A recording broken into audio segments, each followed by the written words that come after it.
Ok, hello anh em, chào mừng anh em quay trở lại kênh YouTube của Rock F2P cũng như tựa game Rise of Kingdom nha anh em. Sau cái pha mà thả 6 tỷ pound từ những cái con quái vật 2377 vào trong Kingland đấy, thì 2377 đã chiếm lại đèo 8 thêm một lần nữa nha. Và phe ba trại đang có dấu hiệu là muốn tụ bôn để giành lại cái đèo 8 này. Mình không tìm thấy Mr. Hope và Wild Lion ở trong Kingland nữa, tuy nhiên thì lại xuất hiện một con quái vật khác nha các bạn. Con quái vật này đang nắm giữ cái lượng kill point cao nhất ở cái kỳ KVK này thuộc phía 2377 nha anh em. Đó chính là Akanada. Có lẽ là cũng tranh thủ cái lúc mà đèo 8 vừa được chiếm thì Akanada đã dịch chuyển ngẫu nhiên và có mặt ở trong Kingland, tiếp tục tạo nên những cái khó khăn nhất định dành cho phía phe ba trại nha. Ở đây thì bot đang mang quân ra ngoài này và có dấu hiệu là 1 cân tất rồi. Wow, 7 đạo hiệu ứng SVIP rất đẹp, rất ngầu anh em. Tuy nhiên thì đối đầu với bên này có lẽ cũng phải có số lượng đông gấp đôi đấy. Và có cả một bạn Việt Nam luôn. Tuy nhiên thì nick này tôi không chắc là có phải nick bot real không nữa cơ anh em ạ. Akada thì không có lượng power quá to nha, chỉ có sức mạnh là 124 triệu sức mạnh thôi. Điểm tiêu diệt là 39 tỷ 548 triệu. Đây hiện tại đang là vua của vương quốc 3473, một vương quốc rất là trẻ nha anh em. Đây chỉ là lần đầu tiên họ bước lên cái cụm chinh phạt thuộc những kingdom cũ thôi, hay chúng ta gọi là KVK5 đó. Thì Akada đang bào kill point ở trong Kingland, chắc chắn là sẽ lấy cái ngôi vị ở top 1 kill point ở cái kỳ KVK này rồi. Nhưng mà do cái số lượng power hạn chế nên Akada của chúng ta sẽ không có đi swarm những thành phố từ phe ba trại nha. Và chỗ này thì 2377 đã quyết định là tràn fill qua đèo 8. Số lượng thành viên có thể nói là cực kỳ đông đến từ cả hai bên. Và mình phải bé tiếng game đi một tí anh em ạ, tại vì quá là đông thành viên đang đánh nhau ở đây. Bằng trực quan mắt thường ấy, các bạn cũng có thể thấy là phe ba trại hiện tại số người đã giảm đi đáng kể so với lúc mở đèo 8. Trong khi đó thì 2377 mình thấy là thành viên của họ cũng giảm đi. Tuy nhiên số lượng mình đánh giá là ở một mức chấp nhận được, khi mà các bạn đang chứng kiến đó là một đánh với khoảng 4 người anh em ạ. Tức là cái trung bình 1/3, 1/4 đó. Mà số lượng thành viên 237 vẫn duy trì khá là ổn định. Ở phe ba trại thì có thể hôm nay đang ở thứ 2 đúng không? Nên là phải đi học, đi làm nên là chưa còn online ở đông lắm. Tuy nhiên thì chỗ này phòng thủ đèo 8 vẫn rất là vững chãi nha. Tuy là họ chưa lấy lại được đèo 8 do họ chưa úp tham đông, nhưng mà mình nghĩ là khi mà phía phe ba trại ấy, họ online đông hơn, có thể ở tối nay thì sẽ có những cái màn triple rally đó, tức là mở 3 cái rally công vào đèo 8 để giành lại quyền kiểm soát nha anh em. Ở đây thì mình thấy là 2377 cũng chỉ vào đánh đèo để kiếm một ít kill point thôi, chứ cũng không hề có cái ý đồ gì quá là to tát cả. Và sau cái màn mà Mr. Hope, Wild Lion và BT Cyborg càn ở trong Kingland thì các bạn có thể thấy đó là cái số lượng thành viên mà đứng sai lãnh thổ đã ít đi khá là nhiều. Ở đây có một số thành viên vẫn đứng sai lãnh thổ, nhưng đây có lẽ là những cái nick mà đã đi bụi đúng không? Đã bị BBQ từ cái video trước rồi. Và ở đây có một cái cờ 08LK đang bị đốt này. Những cái tình huống này mình nghĩ khá là nhạy cảm nha, tại vì nếu mà bị đốt cờ thì ở phía 2377 họ hoàn toàn có thể xây cờ qua núi đúng không? Giống như là 1960 đã làm với họ ở KVK trước và giành chiến thắng. Nên là hiện tại thì cái thời gian downtime của ba trại thì những cái chiến binh mà đang online ấy, họ đang phải gồng gánh cái trọng trách là không cho 2377 tiến sâu hơn vào Kingland nhá.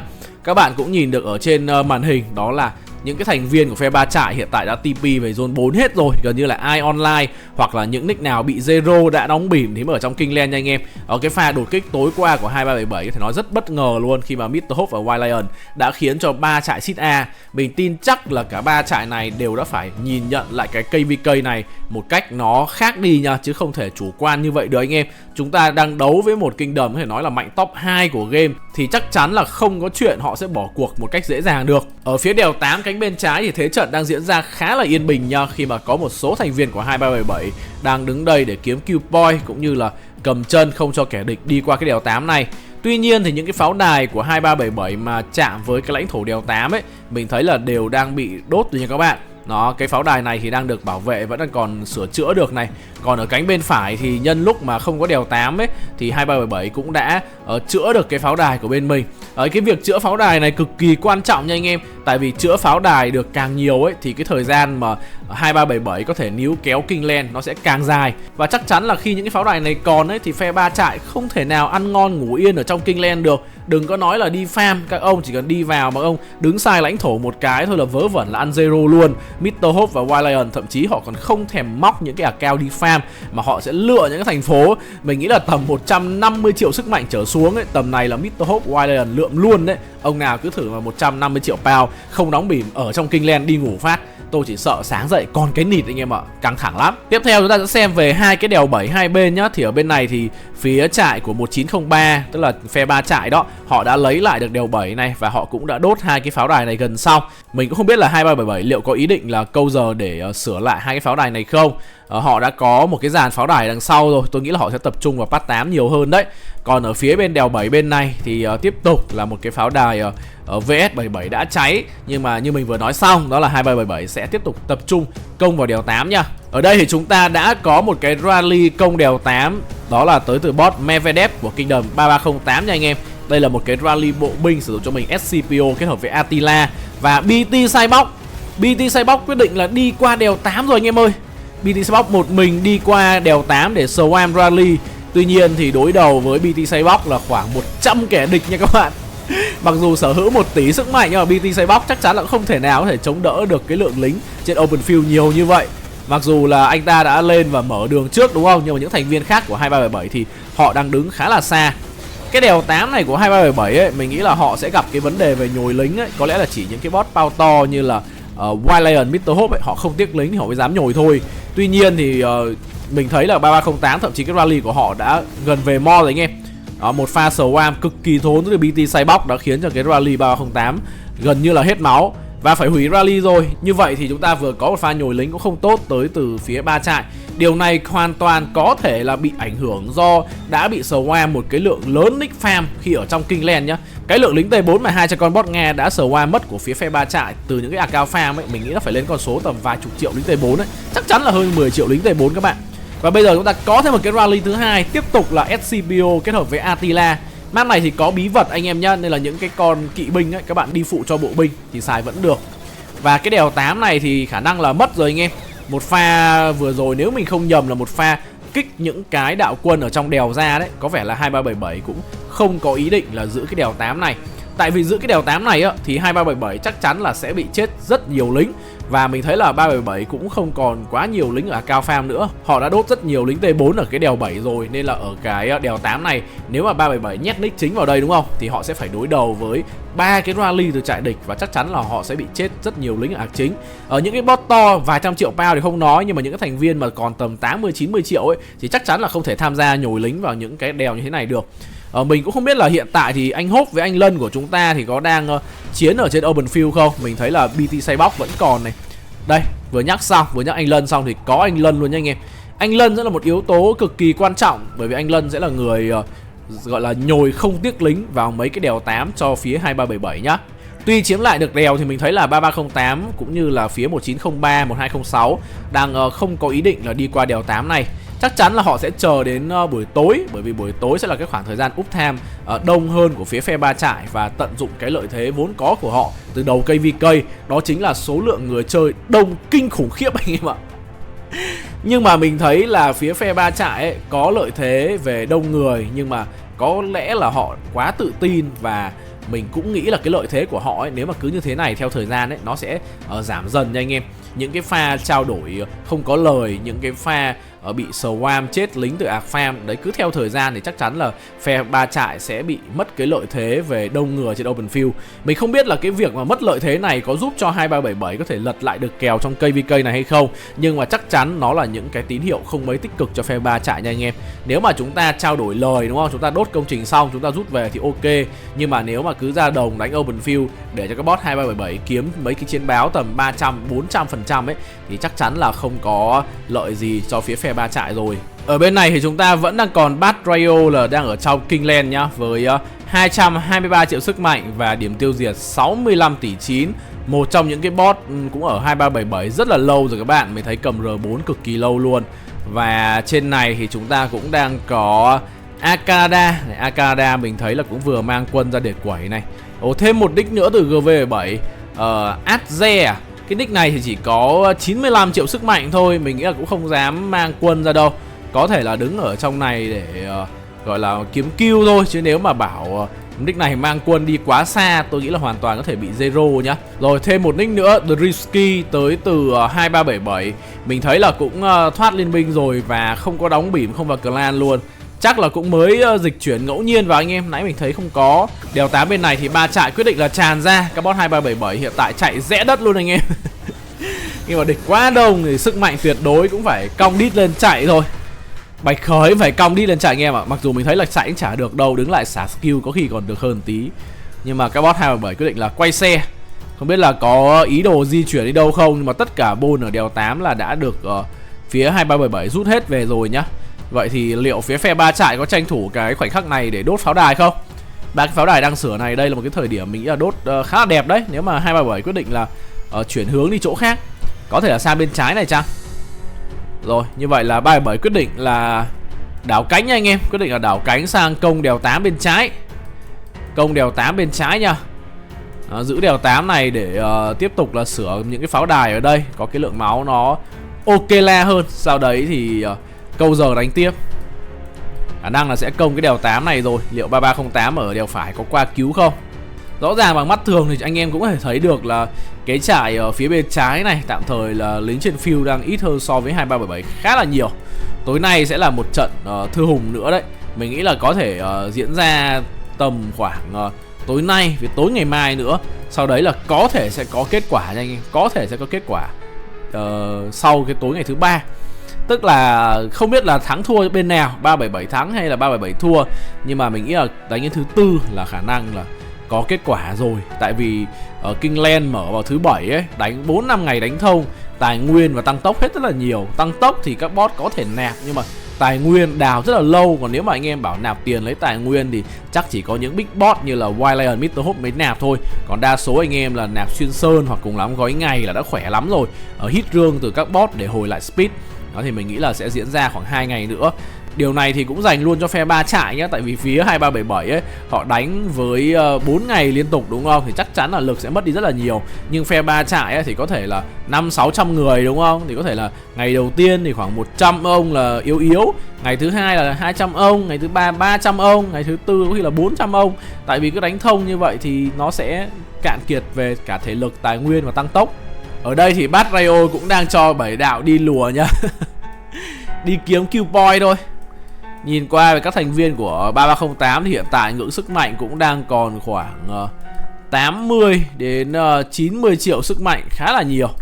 Nói chung là loanh quanh con số trên dưới 100 triệu nha. Nhưng mà dưới 100 triệu là nhiều ấy. Với lượng lính này thì chỉ đủ phiêu đánh đồng thôi. Và đây có một ông là quyết định ra lại là kéo các bot à. Thay vì kéo man rợ thì lại là Hoắc Khứ Bệnh. Một mình solo cân tất. Bát Rayo liếm luôn. Có lẽ là một bước di chuyển giữa lòng địch để kiếm kill point.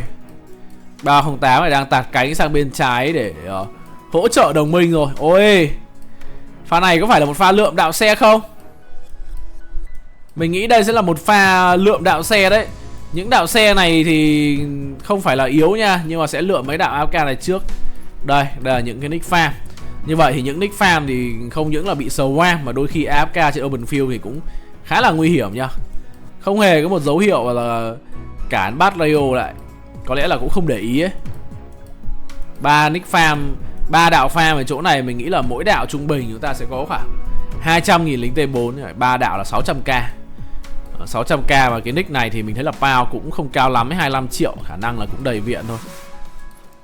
Rồi thậm chí là có người mang cả con này là con AE Recharge anh em ạ. AE Recharge 77 triệu sức mạnh, Kingdom 1945, vãi cả trưởng. AE Recharge nói chung là ngày xưa lúc mà không có tướng ấy, kiểu yếu tướng thì các bạn còn lôi ra đánh là một đạo hỗ trợ đúng không? Chứ còn bây giờ mang thì chỉ cúng kill thôi. Ui. Một quẹt là đi nhở, một quẹt là đi. Khá là tỉnh táo nhưng mà tôi nghĩ không thọ được. Vẫn là Bimoseno. Đây chính là chủ nhân của con Hoắc Khứ Bệnh hồi nãy. Mình không biết là anh này toàn tính điều gì trong đầu các bạn. Kill point mình nghĩ khá là cao, 12 tỷ 7, sức mạnh 82 triệu. Nhưng mà toàn mang một đạo ra cân boss à. Thật sự thanh niên này có lẽ đang nghĩ trong đầu Bát Rayo cũng chỉ là xé rách. Mình toàn mang một đạo lên cân à. Lovely Captain Việt Nam, đội trưởng Việt Nam đáng yêu à. Rồi Charlie mà theo của Kingdom 3308, 46 triệu sức mạnh, cũng không ổn áp lắm, một pha đi viện. Rồi Bát Rayo đột kích dàn xe. Ui, Nhưng mà xe bắn thốn nha, xe nó sẽ tự động bắn, tức là khác với những cái đạo quân khác AFK. Xe sẽ tự động bắn nhưng mà xe thì sẽ yếu hơn rất là nhiều. Một chạm là bay màu một đạo xe tím rồi. 2 chạm là ngất ngấy con tim. 3 chạm là tất cả đi về nhà hết. 4 chạm thì bắt Rayo cũng gần khô máu anh em. Đúng là múc mấy đạo AFK thì dễ, chứ còn khi mà kẻ địch quay lại đấm thì bot cũng méo mặt nhanh lắm anh em ạ. Méo mặt cũng rất nhanh nha. Mình không biết là pha vừa rồi có lời không, nhưng mà trông có vẻ cũng hơi toác. Ở đây thì đang có một pha tụ bôn ở chỗ này tới từ phía KME là 1206. Mình đã rất tò mò liệu họ có rally thành phố này không. Chỉ có 95 triệu sức mạnh thôi. Nếu mà mở rally thì mình vẫn nghĩ là thành phố này khả năng cao sẽ không đỡ được. Tại vì rally tầm này mắc tech 3 triệu lính ấy. Sau đấy anh em cũng đừng có spam đúng không? Anh em cứ nhồi lính vào rally thôi thì chắc chắn là ông này sẽ mất rất nhiều tài nguyên và tăng tốc nhá. Chết lính thì hên xui nha anh em, chết lính thì hên xui nhưng mà chắc chắn là sẽ mất rất nhiều tài nguyên với tăng tốc. Nick này thì nãy giờ mình thấy là cũng không có mang quân ra ngoài. Đấy cũng SVIP, không mang quân ra ngoài. Kill point rất là cao, 40 tỷ. Nhưng mà mang quân ra ngoài sợ dính cuồng chiến các thứ ấy, nên là thấy cũng đang bó cẩn lắm, đang bó cẩn lắm anh em ạ. Mình nghĩ là có thể sẽ có rally nhá, không phải tự nhiên mà người ta đứng tạo bồn đấy anh em. Sẽ rally để cho chạy về nhà. Ồ, bên này là Akada. Akada vừa hấp diêm thành công một đạo. Akada tiếp tục lượn. Một vị trí TP random rất đẹp nằm ở giữa tất cả những thành viên 1903. Nhưng mà hôm nay thì phe ba trại họ tỉnh táo hơn rồi, không còn ngáo như tối hôm qua nữa. Bây giờ tất cả thành viên đều đang đứng đúng trên lãnh thổ. Định làm gì đây Akada? Thật sự thì tối ngày hôm qua là đột kích bất ngờ. Đấy mới gọi là vét được nhiều kill point. Chứ hôm nay thì kẻ địch đã đề phòng hơn nhiều rồi. Không còn ở trong thế bị động nữa. Phía ba trại quyết định là tràn ra đốt cờ phía bên trái rồi nha anh em. Ở đây chúng ta đang có là BT Cyborg và một nick đọc là gì? Cờ kia. Nick cờ kia này sẽ cùng BT Cyborg có thể là chuẩn bị để phòng thủ cây cờ này. Tương đối khó nha, đồng lắm. Hồi nãy mình mới trộm vía khen 77 đông thì thấy mất tiêu anh em. Một cái rally cung. Cung mà lại xài cái này là tam giác à? Này tam giác đâu, tôi tưởng đội hình vòm chứ. Ok, một rally cung nha anh em. Nhắm thẳng vào cái cờ này, Gogo. Cũng chả có ai nhồi lính cả nên chắc chắn là cháy rồi. Cũng không cần phải lan tan quá nhiều. Rally thì xung quanh đầy quân thế này, swarm luôn cho nhanh. Đấy. Nói chung là bên 1981 này cũng rất máu nha. SVIP 125 triệu sức mạnh. Swarm luôn. BT Cyborg cũng chỉ biết lợn lờ đứng ngoài ở nhìn thôi. Đóng vai người chồng bất lực nhìn cây cờ của phe mình bị swarm. Đấy, nói chung là ba trại bây giờ cứ thế thôi, cứ ra đốt cờ xong về. Tôi nghĩ là cũng không nên cương anh em ạ. Ui dồi, 903 TP và 3308 TP random phá rất nhiều slot TP tới từ 2377. Điều này minh chứng cho việc là không chỉ có hai cha con bot Nga biết hack dịch chuyển ngẫu nhiên. Chỉ cần các bạn có game thôi thì các bạn có thể phá rất nhiều slot TP ha.